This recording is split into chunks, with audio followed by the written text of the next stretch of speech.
I purchased this Victorian duplex sight unseen, and our basement has come a really long way since the first time we stepped foot in the house. It was full of garbage and moldy antiques, which we spent days emptying out.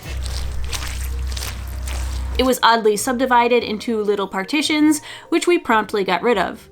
It was flooded because the sub pump had stopped working before we took ownership. And even once we got it back working, whenever we had big rain or snow melt, the walls of the basement would open up and a river would form. So last week we started in on our interior French drain, digging a trench along the back wall of the basement through what turned out to be very heavy, wet clay.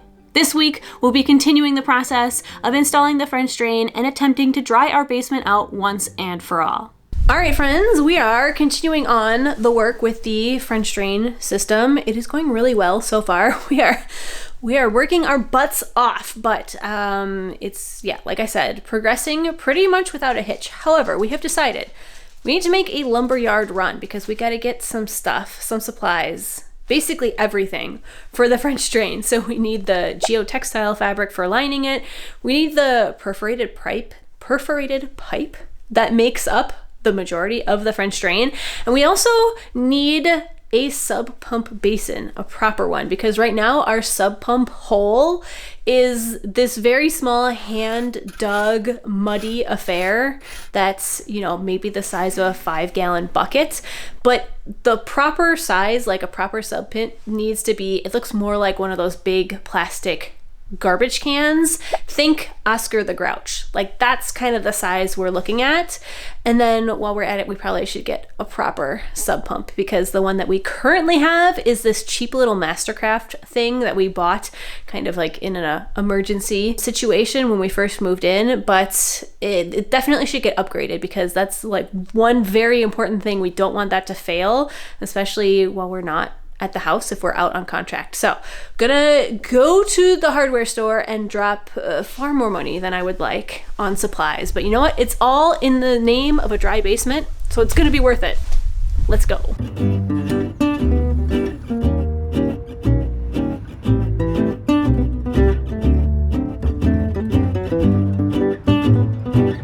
First things first, however. What a good job.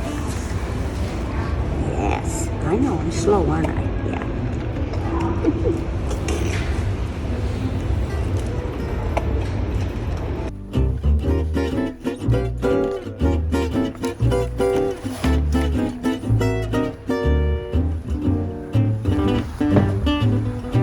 The first item on the list was a proper basin for our sub pump.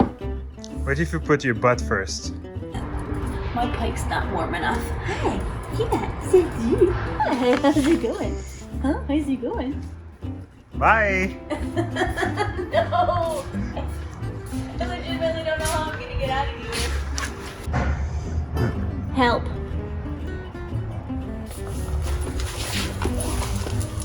Okay, try yourself first.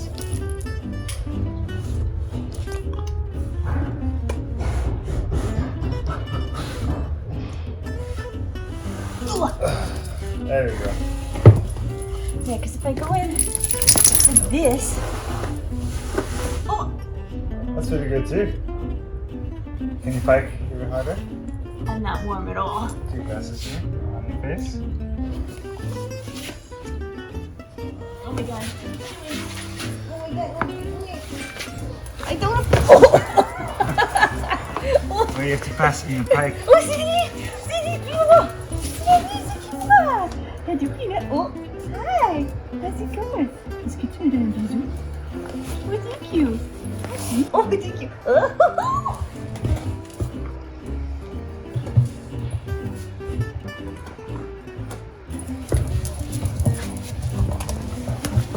Daddy! Oh, gosh. Oh, thank you. Bye!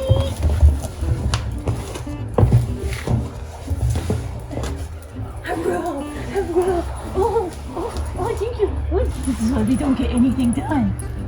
This is why we don't get anything done.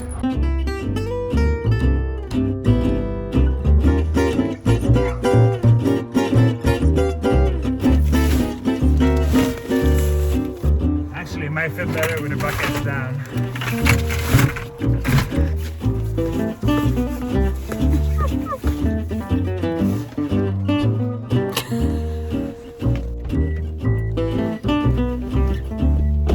amazing performance.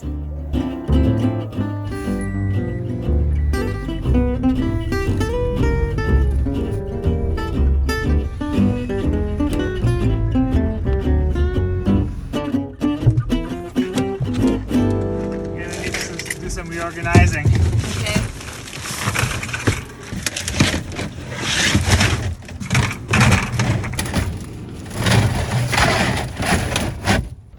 It's a tight fit. Yeah.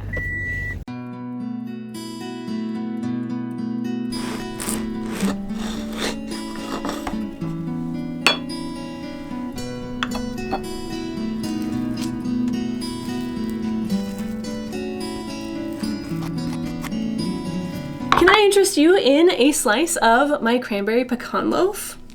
Sure can interest me. This just came fresh out of the oven thanks to today's sponsor, Wild Grain, who is passionate about delivering sourdough breads, fresh pastas, and artisanal pastries directly to your door. And if that sounds delicious and convenient, I can confirm that it is both. Plus, fun side effect, it makes your house smell fantastic. Their slow fermentation process is easy on your belly, and their local bakers and pastry chefs use climate-friendly and seasonal ingredients, which you can easily check out for yourself on their own website. They break down every product, like my cranberry pecan loaf here, which features a very modest ingredient list. They've also partnered with the Greater Boston Food Bank, and for every new membership, Wild Grain donates 4 meals to help combat food insecurity and hunger. So if you are a bread lover, even if you are a gluten-free or vegan bread lover, go check them out. They have something for you, and you can add the smell of freshly baked bread to your own house. You can click the link in the description and use my code to get $30 off your first box. Plus, don't forget, it also comes with free croissant for life. So, big thanks to Wild Grain for sponsoring this video, and also for the new aroma that is slowly wafting across my house. And the task for today, with only a couple hours left on our 24-hour jackhammer rental, is going to be to submerge this guy to make a big hole for him to sit in. This is our sub pump bucket that we got yesterday. And yeah, we're just going to dig a really deep hole at the end of this trench.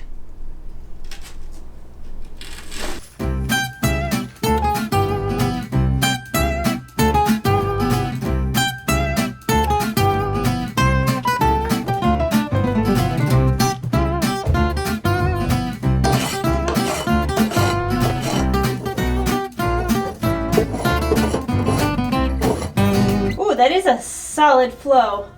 Look at all that water. It's like a constant flow. Mm-hmm. It's raining outside. True. And inside. Oh wow. What's up in this wall? Dirt.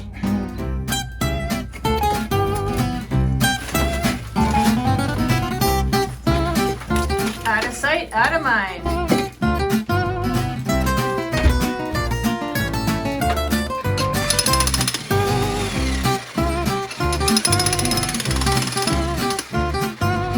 Oh, I lost my tool. Oh no.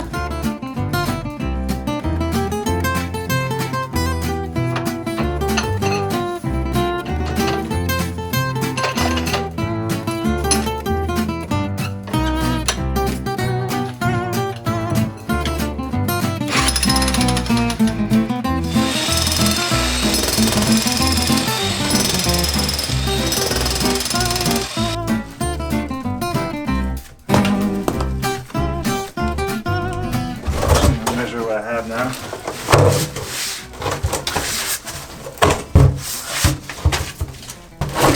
It feels like it could be a little bit. Well, it's going to make our lives a little bit easier to dig it if the concrete's a little wider. It's not too bad. It's not too bad.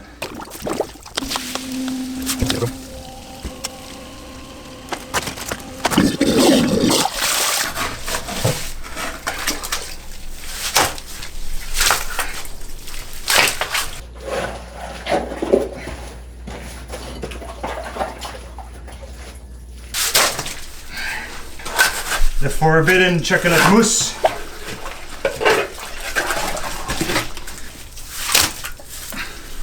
So, friends, let's throw it back a couple weeks into the past to the video where I was patching my roof using some pretty creative and potentially unorthodox solutions to keep the water on the exterior of my house, because that was also the video where we had a little chat about roofing options, how much it was going to cost to put a roof on this house. Spoiler alert, it's a lot of money, especially if I go with the more ecologically friendly and more durable option of a metal roof. Because following that video, I was flooded with a ton of absolutely amazing and super generous comments from people who suggested a wide variety of options to crowdfund a new roof. And there were so many comments that I just can't possibly take the time to write out individual responses to all of them. So I thought, let's talk about it really quick here in this video, because I think, you know, you guys deserve my thought process on this. So the number one option that people suggested was that I start a GoFundMe for the roof. The other very similar option was that I set up something so people could buy me a shingle. Apparently there is another renovation channel out there that has done something similar. You could buy them shingles to put a new roof on their house or their chateau. There was also a very creative option that somebody suggested. I could make a quilt and then auction it off, and the funds from that could go into the roof fund and buying me a new roof. First of all, I just want to say thank you so much for everybody for your creative problem solving, for your get up and go attitude. Like, let's find solutions to get Shannon a new roof. That was absolutely amazing. Am I going to do it? Let's talk about it, because money is a very touchy subject. There's all kinds of opinions on it. It can be taboo in some cultures to talk money.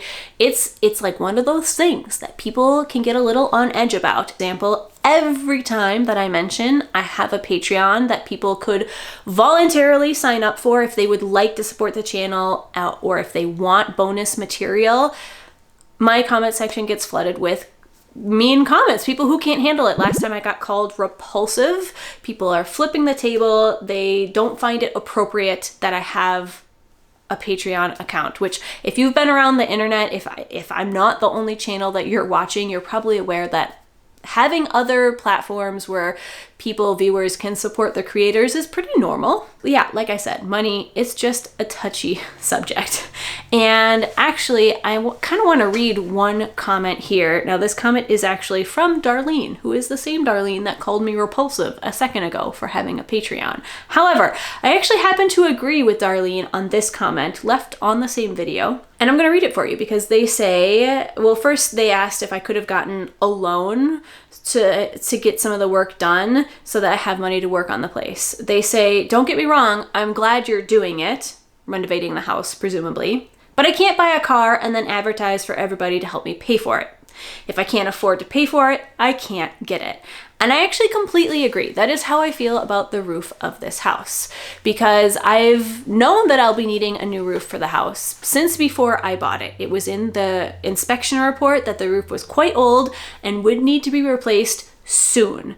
Now, he wasn't sure, what the time frame was. He estimated, in the next 6 years, roughly. And now, obviously, I was hoping to eke out 4, 5, maybe 6 years out of it before I had to replace it. And in the end, it was 9 months before it started leaking. But that's life. That is just the hand that I was dealt. So I did know it was coming. I have been trying to save for it, obviously.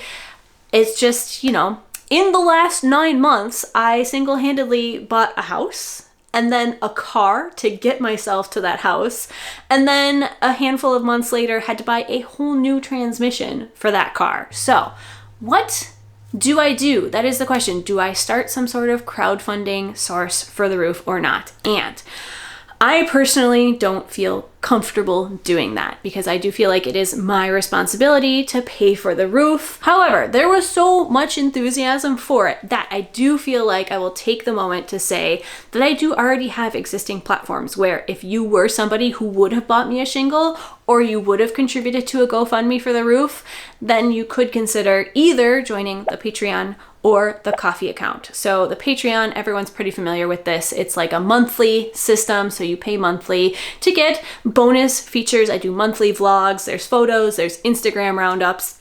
Sometimes I do little written blogs, especially when I'm on contract, stuff like that.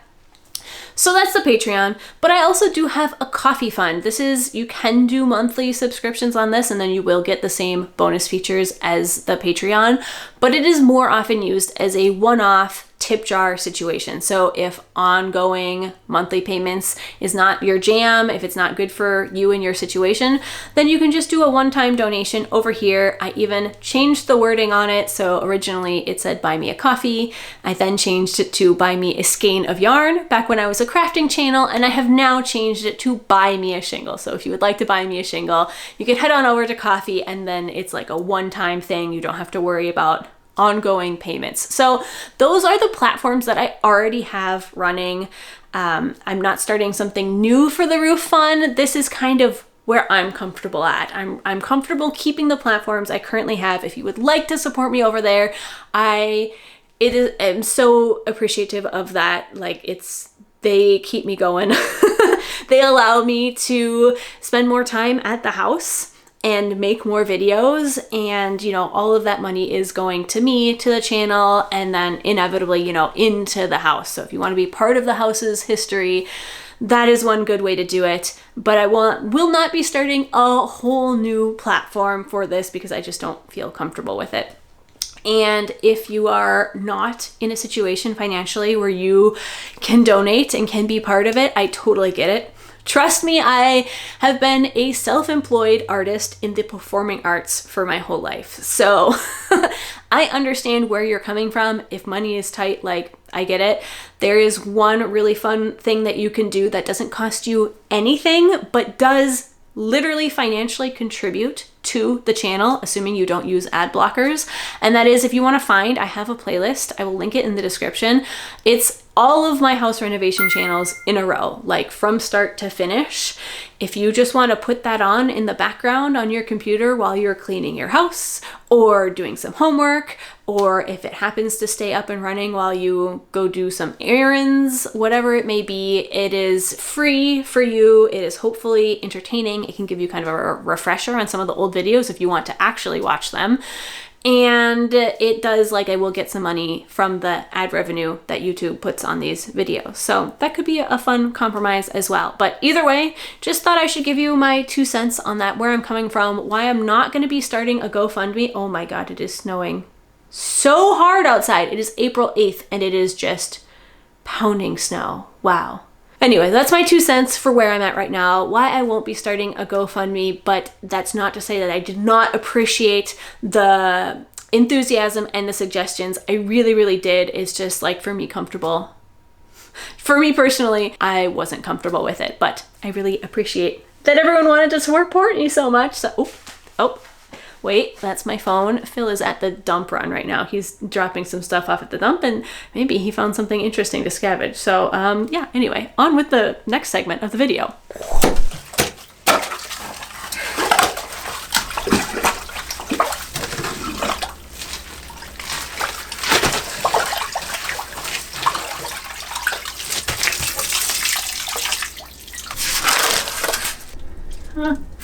Little brand. Cute. Who wants to go fishing? We can see that the concept is a good one, because if we go on the other side and we look at where I dug out that trench yesterday, we can see that it is working. It is already in effect, even though we don't have the actual system with the plastic tubing in there. The trench is already completely filled with water almost. That's probably because it's been raining for most of the morning, so we're getting lots of water in our basement, and it's going into the trench. So we have proof of concept, and I have to imagine it's only going to work better once everything is properly graded so that the water is flowing in the right direction. And yeah, maybe there's hope to eventually one day have a dry basement.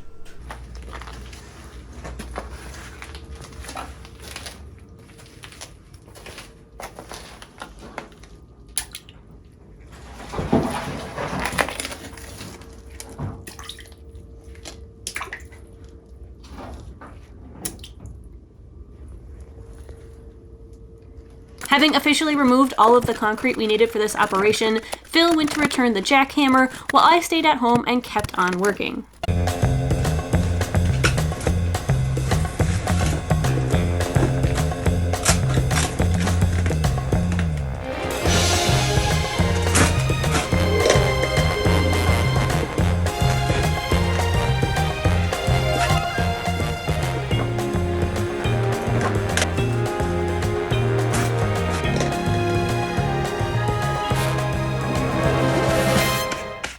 Now, yes, I know a pickaxe would make this go faster. Phil was literally at the store buying one as I was filming this. I just thought it was kind of a funny bit that I wanted to capture as I was digging and realizing how utterly ridiculous I probably looked while trying to get this very thick, heavy, stubborn clay out of the ground.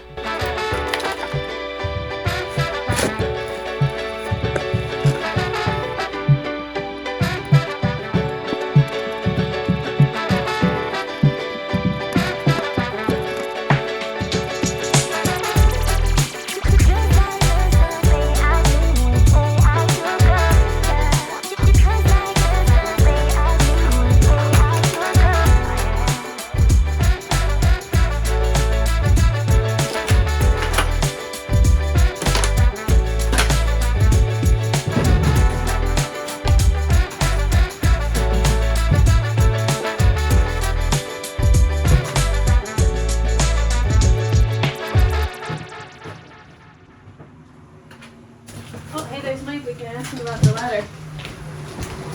Yes, it is. I'm listening to the radio. It's about some lady from Quebec talking about the circus. That's fun, eh? That's cool. I thought it was you two. But you're working. We're working.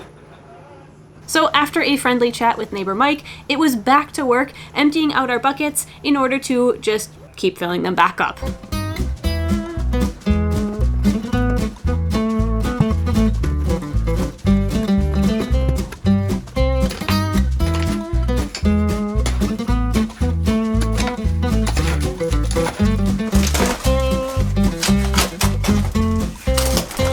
I just keep wondering if all this clay that I'm working so hard to dig up and get rid of, I keep wondering, like, can I make pottery out of it? Is this the right clay? Is that even a thing? Am I like throwing away some potter's dream work material? And then of course my YouTube trained brain goes, oh, but that would make an amazing thumbnail title, like I made pottery from my house's foundation soil clay. I don't know. These are the things that my brain gets up to when it has hours and hours of mindless labor to keep it busy. So any potters out there, let me know, is this the stuff of dreams?